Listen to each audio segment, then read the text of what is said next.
Alright, peace and greetings, YouTubers. So the Charlottesville situation, let's just jump right into it, shall we? Now, before I get ready to drag the mess out of the alt-right demographic, aka racist ass entitled spoiled white folks, I need to address white liberals and the post-racial disciples first. This is what I need from you all, white liberals and post-racial disciples.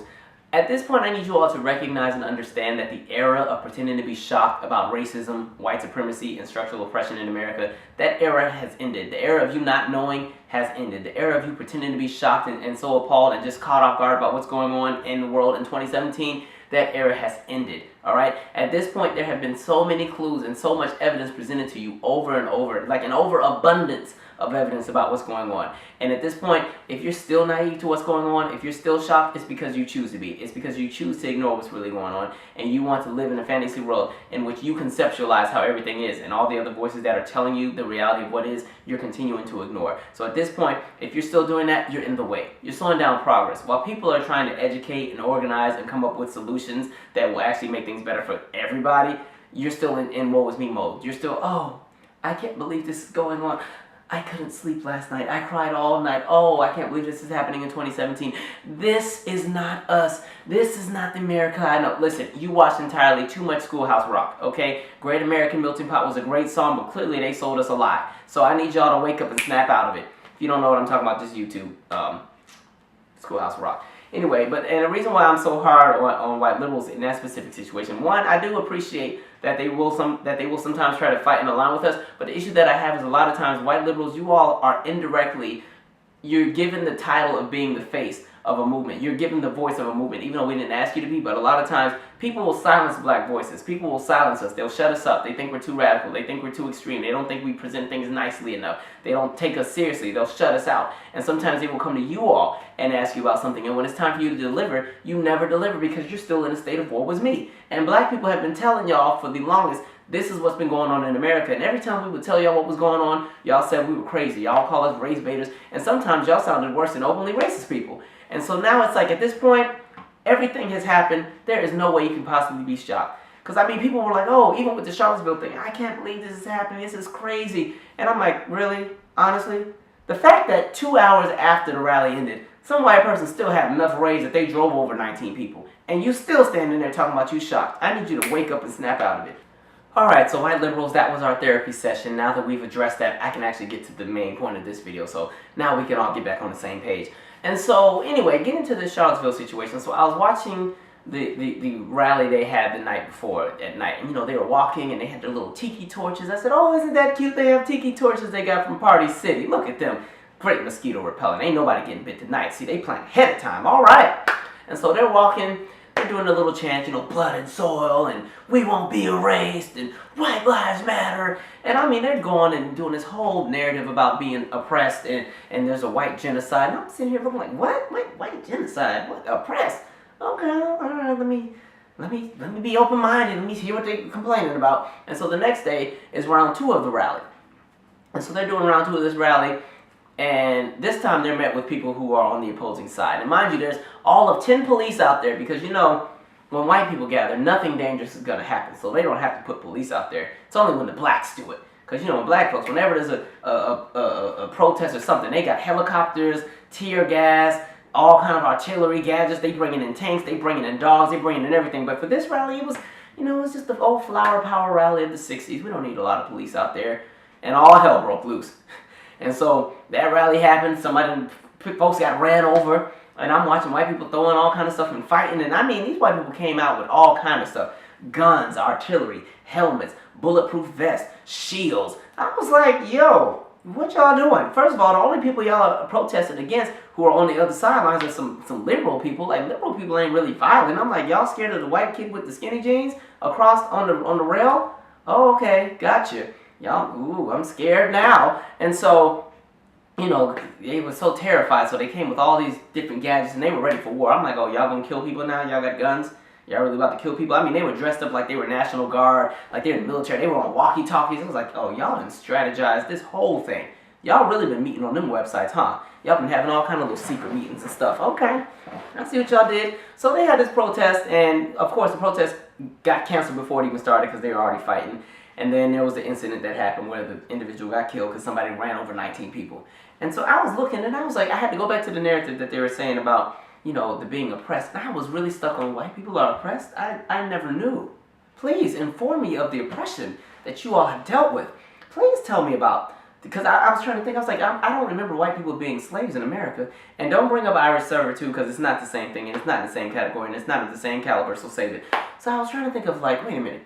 I don't remember white people being slaves in this country. I don't remember white people having to really do sharecropping. I don't remember them having to be victims of Jim Crow or police brutality or redlining when it comes to housing, meaning that they weren't even allowed to live on certain sides of town. I don't remember them being victims of their resumes being thrown in the trash just on their name alone. There's not a lot of John Smiths whose resumes are being thrown away from Booz Allen Hamilton. I was trying to think, I was like, there's not really a school-to-prison pipeline being built around the existence of white people. There's not the mandatory minimum sentences being built around the existence of white people. There's not the 3 strikes law being built around the existence of white people. There wasn't the forced sterilizations happening to black women, or I'm sorry, not black women, to white women. Those were, I don't remember that happening. I don't remember a lot of things. I don't remember the lynchings. I don't remember all the gerrymandering, the political corruption, the standardized testing to prove that white people are inferior to black people. I don't remember that happening. There was just so many things, and I was like, I need examples of your oppression. And so as I was looking at the comments on Twitter, y'all had examples. It was the best read ever. So one was like, somebody was like, because affirmative action has ruined things for us. I was like, okay. And so I'm like, okay, that's your definition of oppression. I had a 2.1 coming out of high school and I didn't get into Yale. It must be because the black kid that had a 3.8 got in. He's in my seat. That's your definition of oppression. Okay. But that's funny because then when black people go to HBCUs and don't even go to y'all schools, y'all be like, that's racist. Why don't you go to our schools? I need y'all to make up your mind. Okay, again, y'all, listen, y'all are consistent in being inconsistent. I need you to make up your minds. What is it that y'all want? Okay? And so I'm like, y'all are just so oppressed. I was really trying to figure it out. And then I was like, do y'all have any other examples? And somebody was like, yeah, because we have to be politically correct all the time. I said, white people don't get to be openly racist out front anymore without people clapping back and telling them about themselves. So tough, so terrible. And I was like, oh my God, are your leaders being killed? And don't say John F. Kennedy, because y'all really didn't like him that much either. I was like, because I know black people, we lost Medgar Evers and Malcolm X and Martin Luther King, and there was so many people, like, this is just an army of people who were killed. And then, I'm like, did the FBI come up with, a program to target you in any movement you had, like COINTELPRO or anything like that? Was that something that happened to you? I can remember. And so it was very interesting. So as they were giving me examples of their oppression, everything that they gave were like really small things that aren't really systematic, that aren't really oppressive issues at all. And I was like, goodness. Well then, if you guys are going through oppression, then black people are just going through straight murder. Like, the stuff that y'all thought y'all were dealing with is so minuscule, it's not even anything to argue about. And what makes it even funnier is at this point, everything that you ever wanted politically is in your hands, because you guys are currently in all of the political positions of power. First of all, you won the election, you got exactly what you wanted. All of America voted one way, pretty much voted against Trump, but because you guys were still the majority population, you guys got to call the final shot. It's like, we're going to override what the blacks and the Latinos and the Asians and everybody else said. We want Trump. And so you got Trump. And the funniest thing about Trump, which I'm going to get to in a second, is that, actually let me get to it now. The reason y'all are mad is because you guys were sold a dream, and that dream didn't become a reality. It didn't come true. You were sold a dream by the elites, and they took advantage of you, and they had you thinking that you guys were deserving of everything that the elites had, and they had you thinking that you were better than black people and everybody else who was not white. And you thought that if you just aligned with them, you would get a piece of the pie, and you have not gotten a piece of the pie, you got a crumb. The same crumb that you got to share with black people and everybody else, and you can't stand it. That's what y'all mad at. So going back to this thing about Trump, what I found so interesting about Trump, and by the way, Trump is not the face of this movement. He is not the reason that this is going on. This has been going on. He just created an environment where people can be more open about their racism. That's it. But ain't nothing changed. So we're not going to try to act like before Trump got in office, white people weren't crazy doing a bunch of racist stuff, okay? I remember the don't renege bumper stickers during the 2012 election. I knew what y'all were trying to do. Y'all thought you was slick. But anyway, so, when it came to the election, those who were in the GOP, and I'm using the GOP because GOP is currently the party in power, y'all had 16 candidates to choose from. The most ever in a presidential election in modern times. 16 different candidates to choose from. And all of them were very different. You had people like Rand Paul, who was a little bit more logical, a little bit more centered. He was really about economic policy and education and healthcare, things like that. You had Carly Fiona, you had Bush number 3, and I really thought y'all would have liked Bush 3 because you love Bush 1 and Bush 2. So I just knew Bush 3 would just slide right in. You had Chris Christie, he's kind of a lunatic. Had Rick Perry, even Ben Carson. You had Ben Carson. I know he talked a little bit too slow for some of y'all, but he said all the right things that y'all like to hear because he said a whole lot of anti-black stuff and everything that was against Obama. Y'all loved it. You had all these people to choose from, and you guys chose Donald Trump. You chose Donald Trump because he was rich. And you thought that he was going to give you a piece of the pie because he's a blue-collar billionaire, just like everybody else. And on top of that, he said all the racist stuff that y'all like to say behind closed doors. When y'all get together and go in the basement and have these parties and these meetings, and you go on the websites like ChimpNet and Fortune and Monkey this and Black Nigga this and Shoot Blackie this, all those sites that y'all be going on. He was saying everything. Literally everything he was saying sounded like the rhetoric that you said on all these forums and all the things that you would say and see on Brexit and all. Y'all, or Breitbart or whatever. Y'all thought it was just the coolest thing ever. And so you put Trump in office. And Trump said, oh, I'll do you one better. I'm going to put even more people that you guys love. And so look at his cabinet. Some of the most outright racist people known to man in charge of stuff. You got freaking Sessions over the Department of Justice. I said, oh my God. Y'all tried it. You got Sessions and you had Tillerson and you had Bannon and you had Flynn in there. And there was just so many people, even the black people that are in the cabinet, are mouthpieces for white supremacy. Ben Carson, Omarosa, like y'all, it was just good. And Trump got to appoint the Supreme Court nominee because y'all held the last nominee hostage, and so you basically stole a Supreme Court nominee and got that in there. And then even when it comes to Congress, y'all got everything y'all wanted. The GOP runs the House and the Senate. And the funniest thing is, again, when it came to candidates, y'all didn't vote for the logical GOP candidates. You voted for the extreme ones. The ones that really know how to give it to them, that know how to give it to the blacks, who know how to lock them up. The ones who want to go ahead and make marijuana a crime again, and let's start locking people up and do mandatory minimum sentences for marijuana, because so many people have just overdosed on marijuana. You put all those ones in. And so now y'all are sitting here waiting for all of your piece of the pie to come, and it still has not come. And y'all are like, wait a minute, because again, they tossed you a crumb, and that same crumb you gotta share with us black people, and with the Mexicans, and with the Muslims that you hate so much. And so now you're just living because you feel entitled, and you feel that you deserve everything that you're supposed to get, but you must have forgotten the history of how America works. So let's go back and do a history lesson, shall we? And before we do that, I need to make sure I haven't talked too long, which I have, and that's okay. So let's go back to the history of America. So when America was founded, there were a bunch of, well, not a bunch, but there were some people who got extremely rich, extremely wealthy. And these are the people who became the ones who would craft the drafts and the foundation of how America would operate. These are the founders of capitalism. These are the ones who built everything. These people were so rich, they wanted to make sure that nobody else would get the same kind of wealth they had. And they made sure that when they created their wealth, the wealth would go on to their families and to their inheritances and everything like that. And it would stay within their lineage. And only a select amount of people could get into this bubble of wealth. And what they did is they created laws and systems and policies and tax codes that made it really hard for anybody else to break into that system, because the way that capitalism works, by the way, everybody can't be rich. Otherwise, it's not capitalism. There has to be some people who are poor. There have to be people who struggle. And there can only be a small percentage of people who are extremely wealthy. Otherwise, it doesn't work. And the best thing about capitalism, according to these elite people, is the less rich people there are, the richer the rich can become. You know what I mean? Like, if there's less rich people, there's even more money for that small group of rich people to even have and collect. And so, they came up with all these different things. They came up with ways to exploit other people and come up and make their wealth even more grand. So here comes slavery, and here comes some of the other things, and here comes the idea of exploiting and screwing over other countries. And then there was colonialism, because this was bigger than just the United States, because Europe was doing it. They had, the Berlin Conference of 1884. They went and divided up Africa into a bunch of little different countries, and they started exploiting Africa. And, the British had already found their way in Australia, and they killed off all the Aboriginal people and everything like that, and they were working their way over into Asia. Asia was like, fall back, and y'all kind of came back the other way. And so they found their way into South America, and 13 million people were dragged over from the continent of Africa over to the Americas, and that pretty much built the foundation of wealth in the United States and in Europe and everything like that. And so all this stuff happened. And so what they also recognized is, we have to really make sure that we don't lose our grip on power. And so they really started to they really started to uplift the idea of a strong police force, keeping people in line, and the governments and the laws and everything like that. And before you know it, you had an extremely rich class, and you had everybody else, the peasants, the people that ain't got nothing, the working class, the middle class.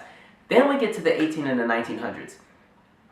Immigration, it's just flying, and people coming in on a boat or whatever, straight from Europe, all Poland, Germany, Italy, Portugal, France, the UK, Czechoslovakia, if it was a country at the time. You know, their name changes every week. I think it's the Czech Republic now. Slovakia is no longer, you know, they got some mess going on. You know, all kind of European countries coming in.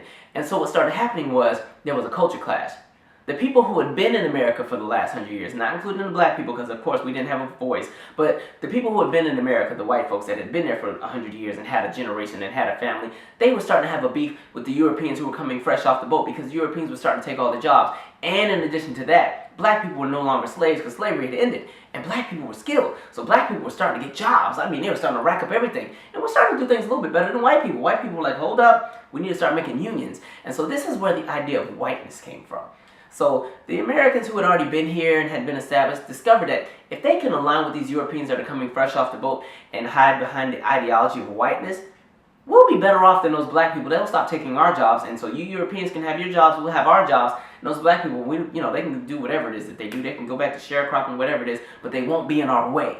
And that way, we'll get a piece of the pie. And the rich, the happy, nice, white elite people were like, you know what, that's a smart idea. You know what? Let's bask on that. And so they started pushing the idea of race into politics and started pushing the idea of everything that's wrong with this country is because of black people, and that they would tell you that you were losing things because these people were taking everything from you, and y'all bought into that. And so for the next few generations, y'all kept buying into that over and over and over, and to the point where your politicians that you were electing would dig deep into your emotional appeals to win over your vote, but screw you over at the same time. So they became extremely evangelical. They love Jesus.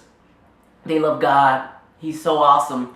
Really, in reality, when you're looking at the policies that they're putting out, it's nothing. It ain't Christian-like to me. It's real oppressive, if you ask me. And so they stripped away all your rights. They stripped away everything you have. They got rid of your pensions. They stripped out your 401ks. They let Wall Street come and take over everything. Big banks took over everything. Insurance took over everything. Your healthcare became a shitstorm. Everything like that. Your kids' education. Half your kids are dumb. And that's everybody, to be honest, just because the education sucks in this country. College became something for the elite where it was so expensive that the average person could not afford it. And even once you do get your degree, then you need 150,000 years of experience to amount to something to get a real job. And then even after you get your degree, you got $50 million of debt. And so all these different things were going on, but you guys kept voting for these elite people who were in charge because they kept telling you that you were going to get a piece of the pie. You are going to be somebody, and because you have this, it makes you better than this. So just stick with us. We're going to take care of you. And each administration will continue to give you that same lie, and y'all just kept ended up worse off, and worse off. Time out.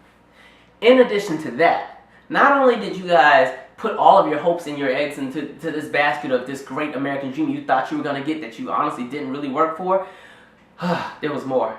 You guys decided that you need to make sure that everybody else didn't have what you had. And so you guys supported and endorsed all these laws that oppressed other groups of people. You guys were so worried about what black people were doing, what everybody else was doing, that you kept them oppressed. You kept black people from getting housing, from getting jobs, everything like that. You did the same thing with the Latino community. You made it extremely hard for people to become citizens in this country. That way you could continue to underpay Latinos and pay them 2 and 3 cents a day to go crop your farms and everything like that. And before you know it, you forgot to invest in yourselves. You know what I mean? So you guys, you endorsed the idea of mandatory minimum sentences for something like crack, but you didn't invest in the idea of something like rehabilitation for people who became drug addicts, because you forgot that by the time we got to 2017, it was going to be all of y'all on meth and on opioids. And so now, there's no funding for rehabilitation for most of these people who are addicted to opioids and everything like that. And so now it's an epidemic. And I'm like, see? Had y'all been investing and thinking about yourselves rather than worry about what black people are doing, y'all wouldn't have this opioid problem right now, but you didn't listen, so it is what it is.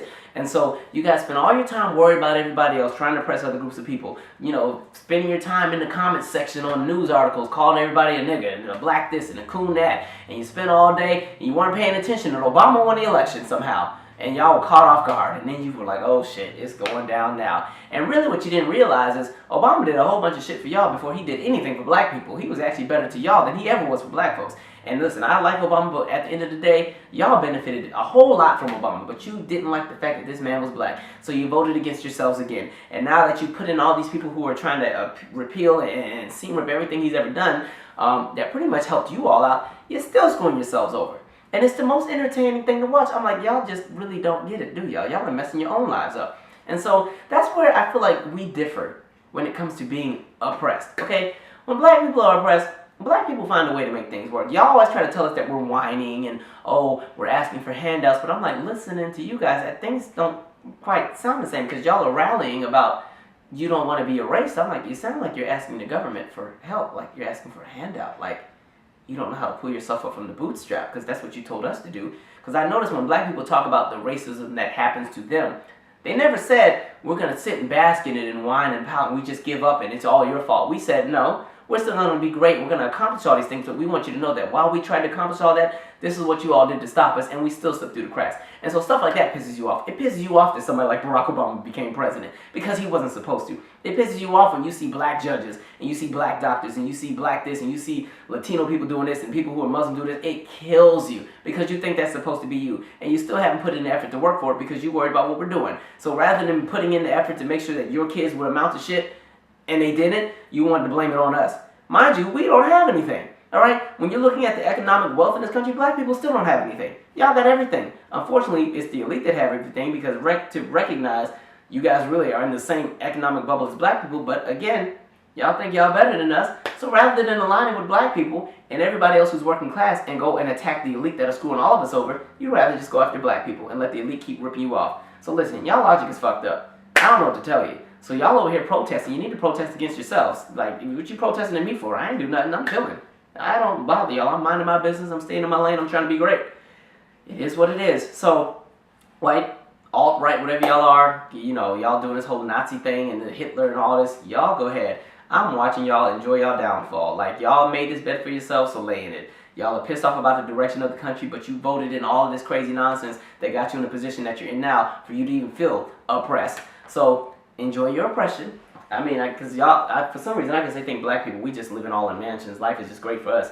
Like, we ain't getting shot and killed every day by police still. Like, we're not getting followed in the store, everything like that. But, hey, it is what it is. And I know somebody's going to say, oh, you look like you're living good. Don't fall for it. Okay, listen, I'm renting like everybody else. But it is what it is. This is what happens when you worry about everybody else and not yourself. When you think that because somebody got a little piece of something, you lost everything. That's how your logic is jacked up. So alt-right, racist, neo-Nazi, crazy white folks, get your stuff together. Okay? This is how privileged y'all are. Y'all have a whole rally where somebody gets killed because somebody drove over a bunch of people, and the president of the United States blames the people that got killed. There's hatred on both sides, on all sides. Ain't nothing on our side. We weren't thinking about y'all. I was asleep today. I was chilling. I didn't even know y'all had a riot until I turned on the news. Okay? I was sleeping, enjoying my rest from the crazy work week. I was like, I'm going to sleep in today. I turned on the news. I was like, y'all were at round 2. I said, we weren't even thinking about y'all. What y'all rioting about? And then y'all forgot to look at things globally. Y'all so busy hating on black people, hating on Latinos, and hating on the Muslims, you forgot the rest of the world has surpassed the United States in everything. Everything. Whether it's economics, whether it's healthcare, education, lifespan, literacy, everything. But y'all still busy fighting black folks. Y'all still busy fighting everybody in this country, fighting for a little piece of nothing. It's so funny. Anyway, the elites is ripping y'all off, and it's the most entertaining thing to watch. So y'all continue to blame black people for your problems that y'all created for yourselves, and you bask in it. I'm gonna do my thing. Anyway, I'm out. Subscribe.